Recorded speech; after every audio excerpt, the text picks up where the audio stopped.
할렐루야. 할렐루야. 네, 이렇게 영광스러운 베델 교회를 오게 되다니 꿈만 같습니다. 네, 들어오는데 장로님들이 인사를 할 때 먼 길 오셨습니다, 그렇게 말씀을 하시더라고요.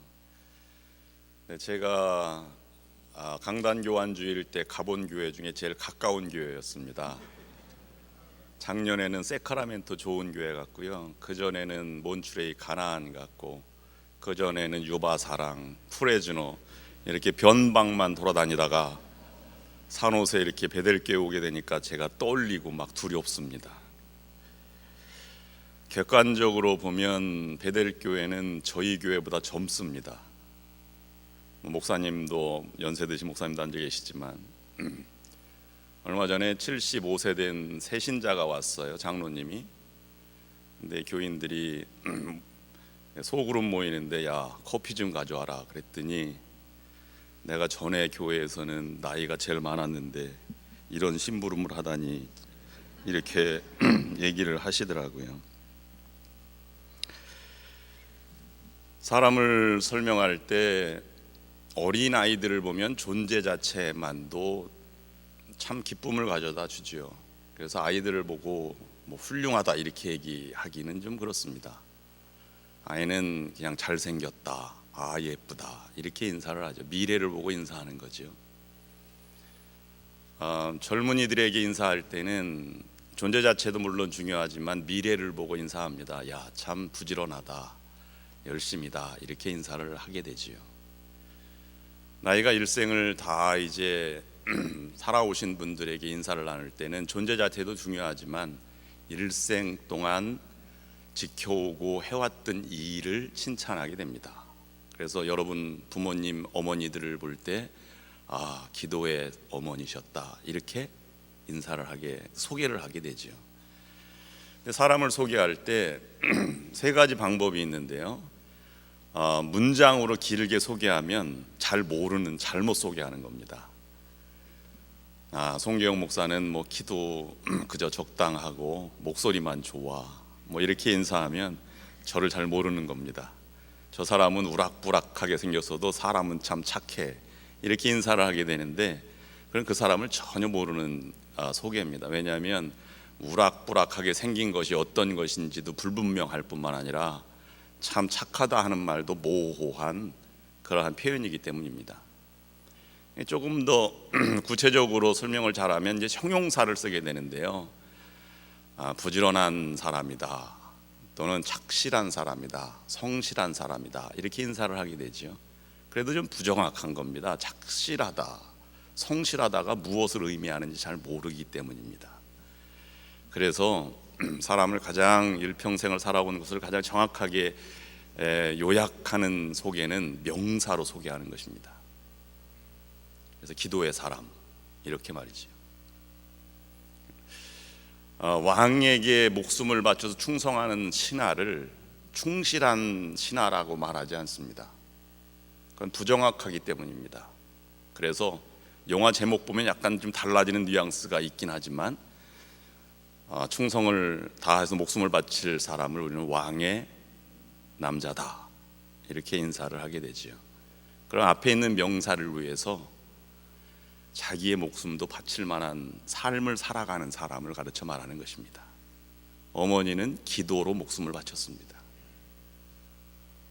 오늘 여러분 주변 이제 부부가 앉아 있는 경우도 많이 있고 잘 아는 분들 옆에 앉아 있는데 오늘 인사를 평생 잊지 말아 주시기를 바랍니다. 나는 당신의 사람입니다. 그러면 그 사람을 위해서 내가 목숨을 바칠 각오가 되어 있다 이렇게 인사를 하는 거예요. 옆 사람과 인사를 한번 해보시는데 나는 당신의 사람입니다 이렇게 인사를 한번 해보시기 바랍니다. 시작.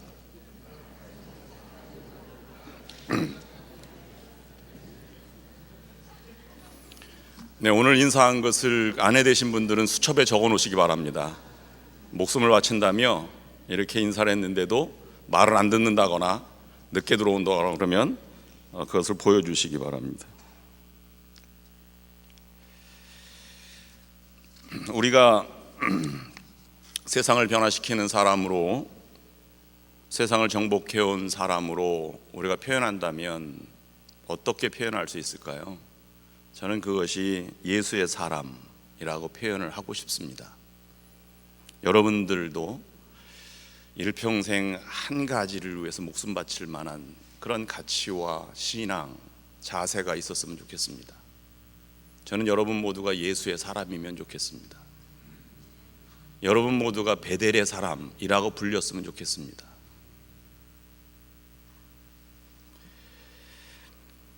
예수의 사람에 대해서 생각을 해봤습니다. 성령의 갈라디아서 5장 22절 23절 보면 9가지 열매가 있죠. 예수의 사람은 무엇인가 풍기는 것과 인격과 자세가 다른 사람들을 가르쳐 말한다고 볼 수 있습니다. 오직 성령의 열매는 사랑과 희락과 화평, 오래 참음과 자비와 양성, 충성과 온유와 절제니 이 같은 법에서 그 말 금지할 법이 없느니라. 근데 9가지 열매를 열매들이라고 표현하지 않았다는데 핵심이 있습니다. 9가지 열매 중에 하나만 맺으면 예수의 사람이 아닙니다. 9가지를 다 맺어야 됩니다. 근데 나누어 보면 사랑과 희락과 화평은 자기의 내면 속에 일어나는 열매들입니다. 사랑하는 마음, 기뻐하는 마음, 감격해하는 마음, 이런 것이 내면의 열매들이지요. 이웃과의 열매는 인내와 자비와 양선입니다. 선함과 용서함, 사랑함, 참아줌. 하나님과의 관계에서 열매들은 충성입니다. 그리고 온유함입니다. 분을 내지 않는 것입니다. 절제입니다. 하나님, 내가 참습니다. 절제합니다. 그래, 내가 잘했다. 충성된 종아. 이것이 하나님과의 관계의 열매들입니다. 그러면 우리는 교회 다니는 사람을 그냥 신자, 교인, 성도라고 말하는데 예수의 사람이라 그러면 약간 뉘앙스가 성품, 또 일평생 지속함, 이런 분위기를 느끼게 됩니다. 오늘 말씀을 통해서 4가지 예수의 사람을 교훈을 묵상하려고 합니다. 첫 번째로는 예수의 사람은 날마다 자라는 사람을 예수의 사람이라고 말합니다. 날마다 자란다는 것은 성장하는 걸 말하지요. 무엇을 향해 성장하느냐 하면 예수 그리스도의 성품을 향해서 성장해 나가는 것입니다. 어제보다 나은 오늘, 오늘보다 나은 예수를 더 닮은 내일, 올해, 작년보다 더 예수를 많이 닮았던 올해, 이렇게 표현할 수 있는 것입니다. 새신자가 교회에 처음 들어오면 베델교회가 너무 아름답다, 교인들이 참 친절하다, 이것으로 새신자가 감동하는 게 아닙니다. 그건 부수적인 일입니다. 베델교회 성도들에게 예수가 있나를 보는 것입니다. 그래서 예수 그리스도가 없으면 아무리 좋아도, 아무리 친절해도 정착이 되기 어려운 것이죠. 영혼의 문제를 다루기 때문에 그렇습니다. 이것은 그냥 세월이 지난다고 주어지는 건 결코 아닙니다. 그리고 자연스럽게 되어지는 것도 아닙니다. 교회 열심히 다닌다고 얻어지는 것도 아닙니다. 기도를 많이 한다고 이루어질 수 있는 것도 아닙니다. 물론 교회 열심히 다니고 기도 생활하고 영성 생활을 하면 예수 그리스도를 닮아가는데 도움이 많이 되긴 하지요. 그런데 한번 교회에 헌신하고 열심히 했다고 예수의 성품이 닮아가는 것은 아닙니다. 그것은 스스로 하나님 앞에서 과감하게 우리의 삶을 결단할 때 성품이 닮아지게 되는 것입니다. 결단과 선택이 삶의 전부가 되는 것이죠. 선택할 때 우리는, 사람은 어느 한계점이 지나면 반드시 무엇인가를 단하게 되어 있습니다. 결정을 하지요. 그런데 보통 우리가 살아가는 인간 사회보다 가치보다 낮은 단계로 결단하는 사람이 있어요. 에라 모르겠다, 그런 걸 우리는 타락이라고 말합니다. 왜냐하면 기존 가치보다 낮은 대로 결단했기 때문입니다. 목사님, 새벽기도 너무 힘들어서 40일 새벽기도 이제 포기하자, 난 결단했습니다. 40일 새벽기도 이제 그만두기로 하였습니다. 그걸 결단이라고 말하는데 그건 잘못된 표현입니다. 그건 결단이 아닙니다. 내가 하는 것보다 낮은 가치로 결단하는 것을 우리는 포기라고 말하는 것입니다. 나는 당신을 포기했어. 예배드리기를 포기했다. 이걸 포기라고 말하는 것이지요. 결단은 자기 가치보다 높은 단계의 결정을 하는 것을 우리는 결단이라고 말하는 것입니다. 그것에 의해서 삶의 가치가 결정되고 인생의 품격과 감동을 만들어가는 삶을 살아가게 되는 것입니다. 저는 여자로 태어나지 않아서 잘 몰라요. 그런데 혹시 방송에 보면 여자가 겁탈을 당했어요. 강간을 당한 것이지요. 그런데도 불구하고 범인이 그렇게 미운데도 불구하고 아이를 낳고자 하는 여자 이야기를 들은 적이 있습니다. 그 여인은 앞으로 자기 인생이 이걸 결정되면 어떻게 될지를 다 알고 있어요. 젊으면 사라질 것이고 주위에서는 나에게 손가락질할 것이고 나는 세상을 펼치지 못할 것인지를 다 알아요. 근데도 아이를 낳겠다고 결단하는 것은 생명의 가치가 더 소중하기 때문입니다. 그것이 그 여인의 삶을 일평생 좌우하는 것입니다.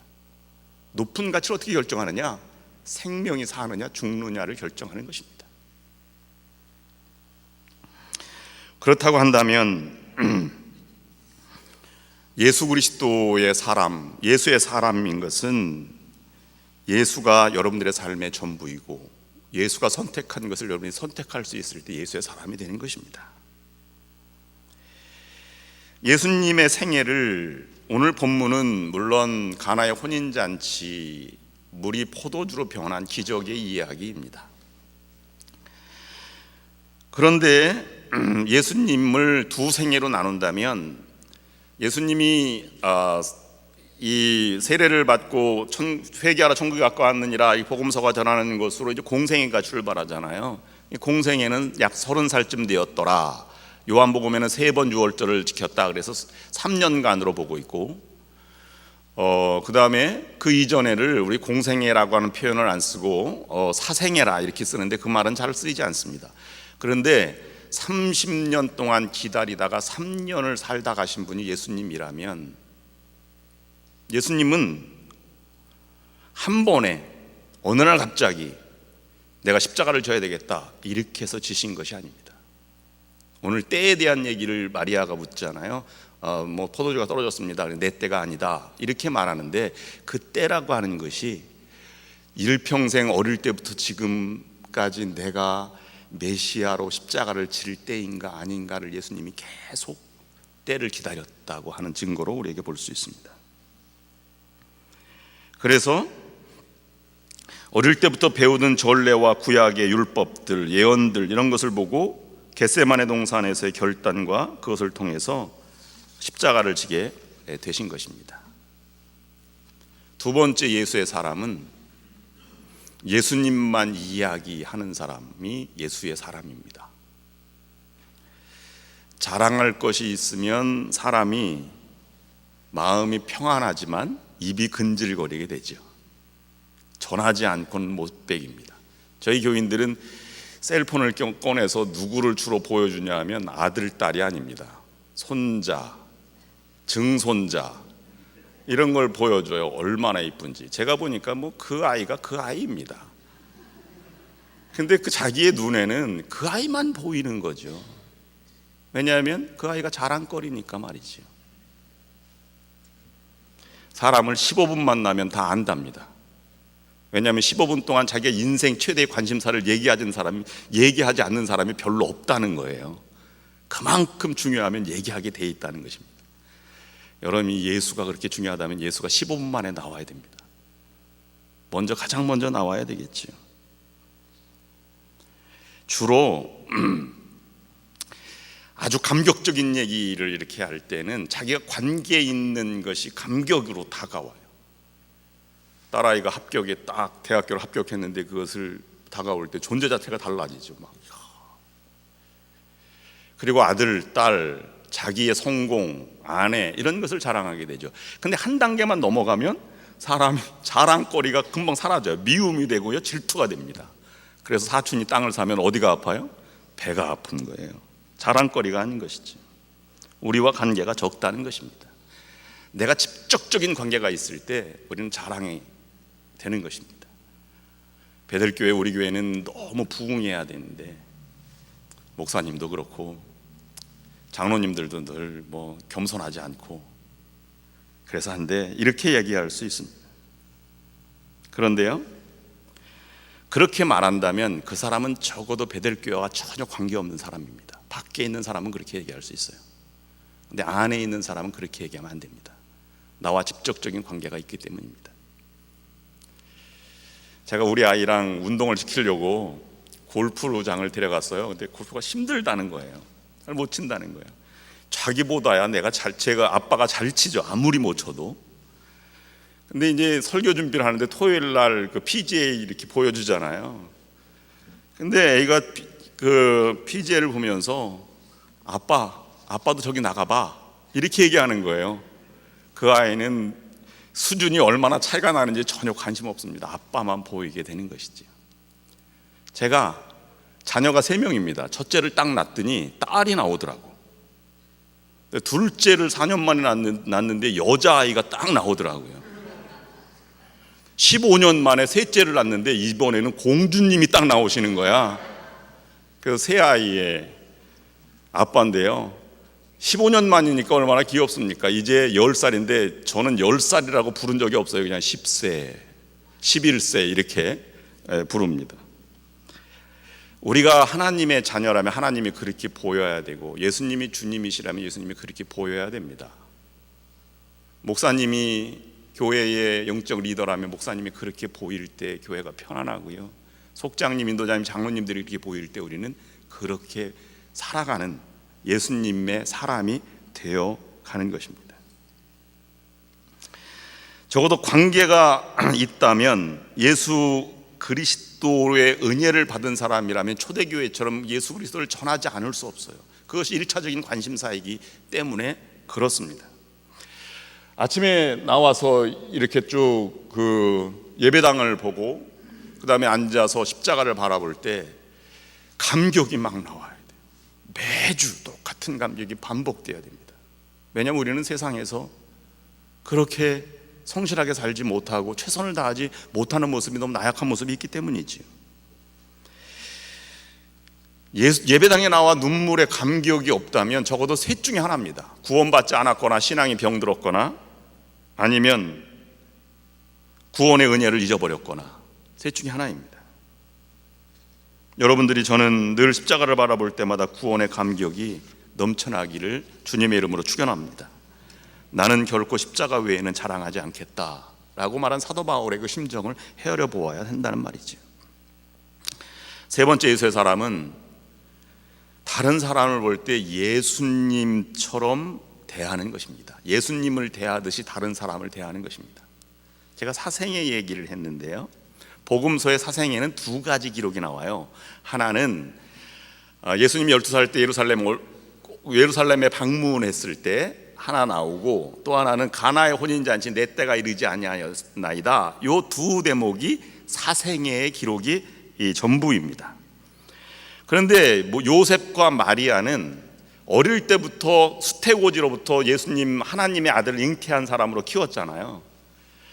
그런데 훈련을 잘 시켰어요. 율법 공부도 시켰고, 그 다음에 전례를 따라서 열심히 시청각 교육으로 예루살렘도 방문했고 절기를 따라 그렇게 했으니까 바쁜 와중에도 요셉과 마리아는 예수를 위해서 정기적으로 성전을 방문했던 것이죠. 그런데 예수님이 성전에 방문했을 때 나이가 12살이라 그러잖아요. 12살이면 김정은이 제일 무서워하는 중학교 2학년입니다. 중학교 2학년이면 사춘기예요. 방문 닫고 들어가면 다시 열 길이 없습니다. 열었다간 큰일 납니다. 그런 아이인데 예수님이 어머니의 말을 잘 들었을까요, 안 들었을까요? 예수님이니까 잘 들었겠지요. 그러나 마리아의 마음에 보면 예수님이 마음에 들 때도 있고 안 들 때도 있었으리라, 저는 그렇게 생각을 합니다. 왜냐하면 오늘 예수를 예루살렘 방문했다가 예수 다시 하루 길쯤 갔더니 예수가 없는 거예요. 그러니까 하룻길을 다시 와서 찾았으니까 3일 만에 만났어요. 여기 찾았다 하는 말의 원어는 얼굴을 대조해 보다 하는 뜻입니다. 구체적으로 이름만 부른 게 아니라요, 내가 맞냐, 아들이 맞냐, 뭐 이렇게 해서 다그 물었다는 거예요. 내 아들 봤어요? 이렇게 물었다는 것이죠. 다급한 심정입니다. 제가요 90년도에 85년인가 보다 85년도에 형수님이, 저는 부천에 살았는데 형수님이 롯데백화점 세일한다고 가자는 거야. 그래서 갔어요. 롯데백화점이 명동부터 롯데 1번지까지 거리가 얼마나 복잡합니까? 시청역에서 걸어갔어요. 그러더니 삼촌, 우리 애 2살이었었는데 우리 애 좀 잠깐 보고 있어요. 나 샤핑 세일하는 데 갔다 올게요. 그랬더니 sure, 갔다 오세요 형수님, 내가 보고 있겠습니다. 그러나 30분 지났는데 형수가 진짜 왔는데 애가 없는 거예요. 내가 같이 있는 줄 알았는데 손을 잡지 않으니까 이 파도처럼 밀려오는 사람들 사이에 애가 없어졌더라고. 찾기 시작했어요. 형수의 눈이 막 이렇게 돌아간 것처럼 막 얼굴이 막 그렇게 노래지시더라고. 찾았을까 못 찾았을까요? 찾았으니까 여기 설교하고 있죠. 시청역부터 명동까지 거리를 2시간 동안 왔다 갔다 다녔습니다. 사람을 헤집고. 누가 찾았을까요? 엄마가 찾았어요. 저는 못 찾았습니다. 예수님을 그렇게 찾았다는 것이죠. 그리고 왔더니 성전 저 뒤에서 보니 앞에서 여기서 랍비들과 토론하고 있는 거예요. 우리 같으면 이놈의 자식 어디 갔어? 이렇게 예배 중에 와가지고 막 끌어갔을지도 모르겠어요. 여러분 같으면 그러죠. 저 같으면 그랬을까? 여러분 안 그랬을까? 근데 누가복음 2장 48절에 보면 이렇게 말하고 있어요. 마리아가 얘기하는 거예요. 그의 부모가 보고 놀라며 그의 어머니는 이르되 아이야 어찌하여 우리에게 이렇게 하였느냐? 보라 내 아버지와 내가 근심하여 너를 찾았노라. 얼마나 절제된 표현입니까? 이 말의 반증은 어릴 때부터 예수님 마음에 들든 안 들든 예수님을 예수님 대하듯이 대했다는 것이지요. 이게 쉽지 않은 일입니다. 예수님의 누가복음 4장 61절 4장에 나와 있는 주의 영이 임함에 가난한 자들에게 복음을 눌린 자에게 자유를, 이렇게 말한 대목이 나오는데요. 그때부터 공생애가 출발이지만 오늘 가나의 혼인잔치도 마찬가지예요. 가나의 혼인잔치, 유대인의 혼인잔치는 일주일 동안 7일 동안 벌어졌습니다. 마지막 날 신부에게 전해줄 한 잔의 포도주를 놓고 신부가 받아 먹으면 성혼이 되는 것이고요, 받아 먹지 않으면 파혼이 된다고 합니다. 근데 돈 그렇게 많이 들여서 일주일간 잔치했는데 마지막 신랑 신부가 약속해서 지금 잔치를 벌이고 있는데 마지막 신부가 이 포도주를 안 마실 포도주, 저 신부가 어디 있겠어요? 약속된 것은 다 마시죠. 근데 오늘 본문 보니까 사흘째 포도주가 떨어졌다. 아마 이 마리아나 요셉의 친척집의 결혼식이었을 것입니다. 그런데 그 가나라고 하는 지역은 성지순례가 보면 외딴 지역이에요. 다른 데서 포도주를 사올 수도 없습니다. 근데 이 예수님이 공생애를 뭐 어디 전도 다니든지 어디 다니든지 막 다니다가 사흘째 나타난 거예요. 우리 같으면 어디 갔다 이제 왔어? 나가서 포도주 좀 사오지. 아니면 제자들 이렇게 많이 있는데 제자들과 함께 이웃 마을로 갔다 오렴, 뭐 이렇게 얘기할 수도 있는 것 아니겠습니까? 근데 마리아가 말할 때 예수님은 이렇게 대했습니다. 포도주가 떨어졌습니다. 예수님은 이렇게 말하죠. 아직 내 때가 이르지 않았습니다. 그랬더니 마리아가 하는 말이 하인들에게 저분이 무엇을 말하든지 그대로 하라. 때는 누가 정하는 것입니까? 때는 하나님이 정하시는 것입니다. 아이가 성장하고 아이가 예수님을 닮은 모습으로 온전하게, 교인들이 다 예수님을 닮은 모습으로 다 살아가길 원해요. 그런데 그것은 누가 정하느냐 하면 하나님이 정해 주시는 것입니다. 내가 정하는 것이 아니라고 하는 말입니다. 나는 그저 예수님 대하듯이 이웃을 대하기만 하면 족한 것입니다. 거기에 예수의 사람인지 아닌지 갈림길이 있다는 사실입니다. 아이가 좋은 명문대학에 막 아이비리그에 들어가면 막 얼마나 좋아하겠어요. 고등학교 때 이제 아이비리그 준비하면서 탑 0.01%에 들어갔고 ACT를 만점 받고 SAT를 만점 받았으면 부모가 너무 좋아할 거예요. 야, 내가 원하는 게 뭐냐, 내가 다 해주겠다. 너무 기뻐가지고 막 그러죠. 그런데 연합감리교회 전국 대회에서 성경 대회 퀴즈 대회에서 1등을 했어요. 그럼 부모들은 다 이렇게 얘기하겠죠. 신앙이 있으니까 야 훌륭해, 참 잘했다. 그러면 속으로는 저 아이가 저러다가 신학교 간다는 거 아니야? 목사 되려고 그러면 어떡하지? 이렇게 생각하지 않겠습니까? 그럼 아이는 속으로는 그렇게 겉으로 말 안 하지만 속으로는 엄마 아빠는 신앙, 예수님, 하나님 얘기하면서 성공이 더 중요하구나, 신앙생활보다 공부가 더 중요하네, 이렇게 말하지 않겠습니까? 이걸 우리의 소그룹으로 교회로 적용해 보면, 소그룹 모임 때 우리 예배 끝나고 얘기하잖아요. 그러면 내가 지난주에 주식을 샀는데 말이야, 주식이 2배로 뛰었대. 2배. 집이 샀는데 집이 2배로 올랐대. 나 부자 됐지. 하나님이 역사야. 막 그렇게 되면 우리는 그것을 다 알고는 있지만, 초신자가 그 자리에 참석했으면 이렇게 말하지 않겠습니까? 예수 믿는 사람들은 교회 나가서는 천국 하지만 다 돌아보면 땅땅거리고 사는구나, 이렇게 말하지 않겠습니까? 전혀 다른 가치와 다른 차원의 사람입니다. 메리 코르잔이라고 하는 사람이 쓴 글을 제가 읽어드리겠습니다. 이렇습니다. 당신은 내가 안 보고 있다고 생각하지만 나는 당신이 내가 처음 그린 그림을 냉장고에 붙이는 것을 보았습니다. 그래서 나는 그 그림을 한 장 더 그리고 싶었습니다. 당신은 내가 안 보고 있다고 생각했지만 나는 당신이 버려진 고양이에게 먹을 것을 주는 것을 보았습니다. 그래서 나는 동물들에게도 친절을 베풀어야 한다는 걸 알았습니다. 당신은 내가 안 보고 있다고 생각했지만 나는 당신이 나만을 위한 특별한 케이크를 만드는 것을 보았습니다. 그래서 나는 아주 작은 일이 특별한 일이 될 수 있다는 걸 알게 되었습니다. 당신은 내가 안 보고 있다고 생각했지만 나는 당신이 기도하는 것을 보았습니다. 그래서 나는 언제나 이야기할 수 있는 하나님이 계시다는 것을 믿었습니다. 당신은 내가 안 보고 있다고 생각했지만 나는 당신이 내게 잘 자라고 입을 맞추는 것을 느꼈습니다. 그래서 나는 사랑받고 있다고 생각했습니다. 당신은 내가 안 보고 있다고 생각했지만 나는 당신이 흘리는 눈물을 보았습니다.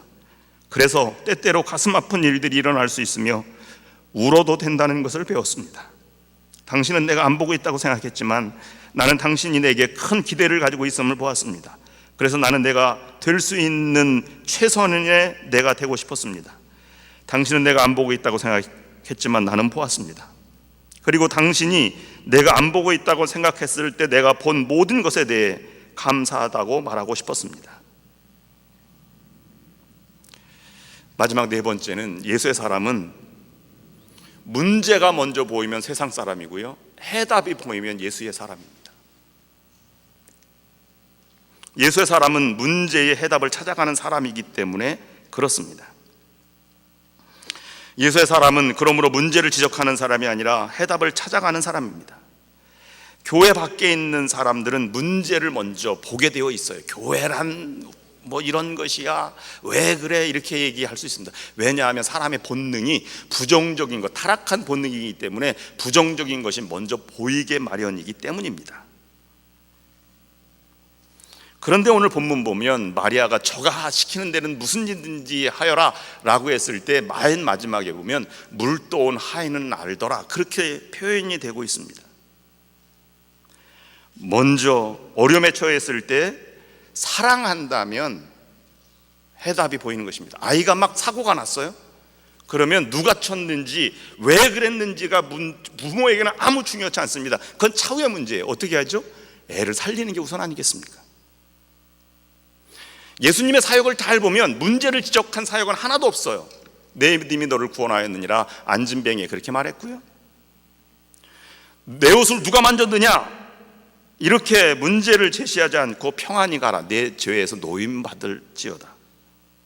가늠한 여인에게도 누가 그랬느냐 이렇게 말하지 않습니다. 다시는 죄를 범하지 말라, 이렇게 해답을 제시했다는 사실입니다. 우리들이 살아가는 동안 엄청난 문제를 만나죠. 교회건 가정이건 인생사건 문제를 얼마나 많이 만납니까? 문제를 만날 때 항상 세 가지 반응 중에 하나를 우리가 반응하게 되어 있는데요, 내가 그때 왜 그랬지, 난 미쳤어, 내가 그러지 말았어야 되는데, 이렇게 반응하는 사람이 있고요, 어쩔 수 없지 뭐 그것이 나의 운명인가 봐, 이렇게 말할 수도 있고요, 또 하나는 내가 이것을 통해서 하나님이 나에게 주시는 교훈이 무엇이지, 내가 앞으로 어떻게 살아가야 되지, 이것 셋 중에 하나를 대답하게 되어 있습니다. 예수의 사람은 하나님이 주시는 나에게 주시는 교훈이 무엇인가를 먼저 생각할 때 이 해답을 찾아가는 사람이 된다는 것입니다. 부부관계가 아주 안 좋을 때 우리는 이렇게 하죠. 내가 미쳤어, 당신이랑 괜히 결혼했어, 내가 속았지. 그런다고 여러분 처녀 시절 결코 돌아갈 수 있는 게 아닙니다. 그것은 잘못된 일이죠. 제가 오늘 제 고향을 얘기할 텐데, 고향을 얘기해서 딱 얘기가 떠오르는 생각이 여러분의 수준을 얘기하는 거예요. 제 고향은요, 경기도 화성입니다. 뭐가 떠오르셨어요? 혹시 살인 이렇게 떠올랐다면 여러분의 수준은 거기입니다. 화성, 수원성, 화성이 떠올랐다면 여러분 수준은 그만큼 대단하신 거예요.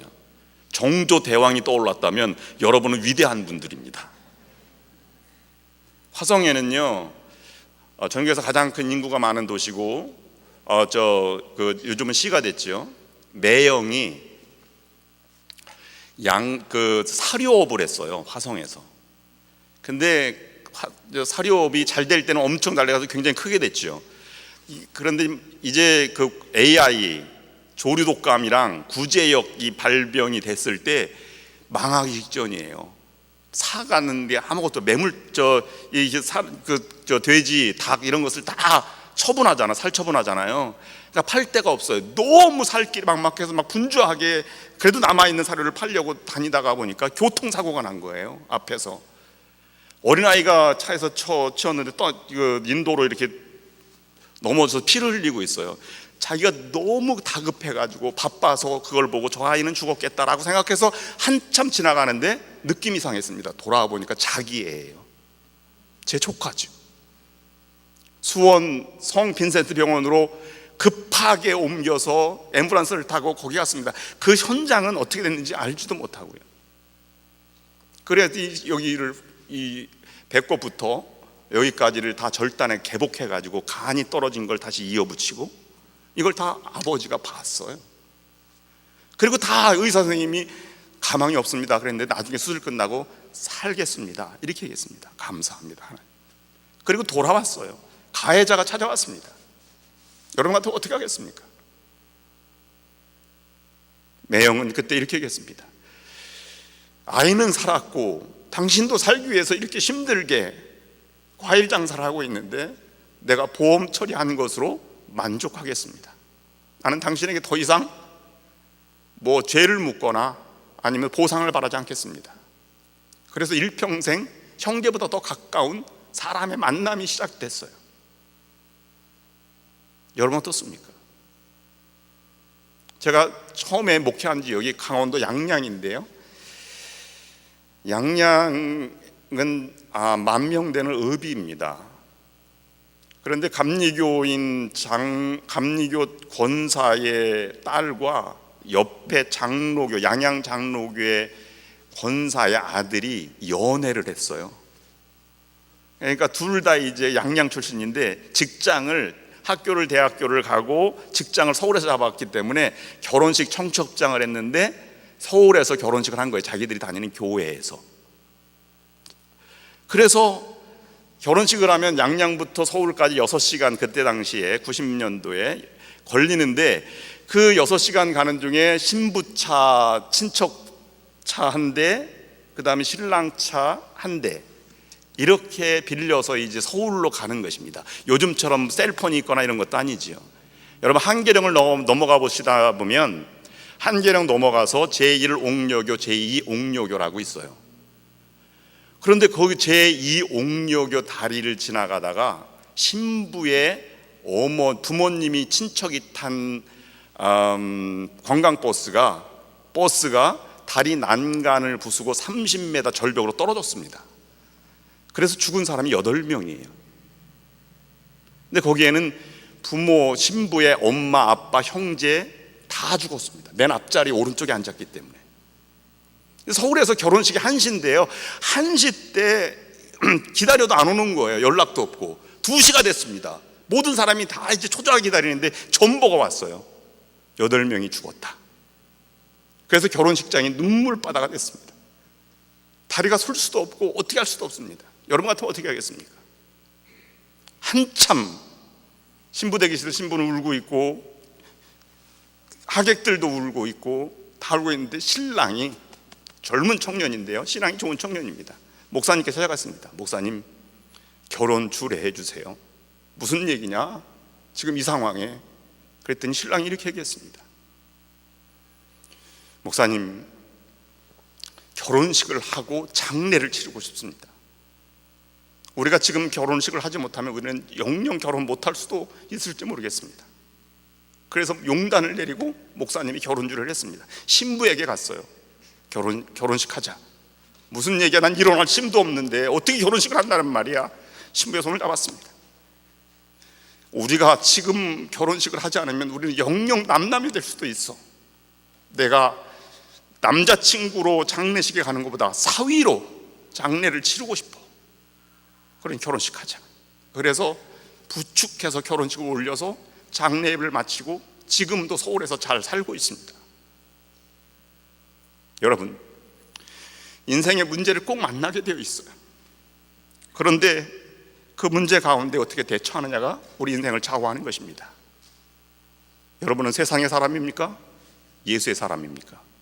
기도하시겠습니다.